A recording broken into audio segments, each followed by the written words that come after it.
আসসালামু আলাইকুম। আজকে বৃষ্টিতে আটকে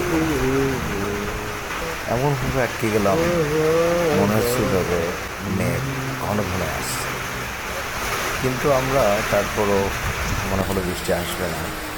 হঠাৎ করে এমন তীব্র বৃষ্টি, যার ফলে এই করণটা দেখেন, গরুটা পর্যন্ত তার নিজস্ব আশ্রয়ে থাকার চেষ্টা করছে।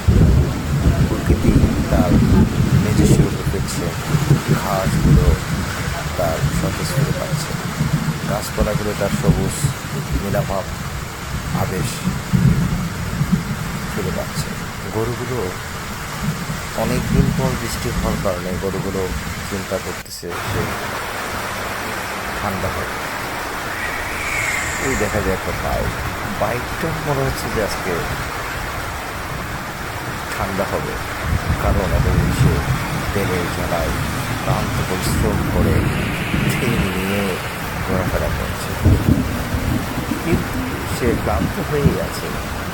আমি একটু রোটেশনের দিকে গেলাম, দেখি পৃথিবী যেমন ঘুরতেছে, বৃষ্টির তীব্রতাও সেভাবে ঘুরছে।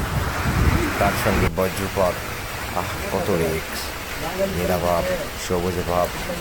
ও, বৃষ্টির ফোঁটা যেন মনের প্রশান্তি। কি অদ্ভুত, চমৎকার! দেখুন, বৃষ্টির তীব্রতা কতই না বেশি। আরো আজ যাচ্ছে, মানুষগুলো শেষ হয়েছে। ধন্যবাদ আমার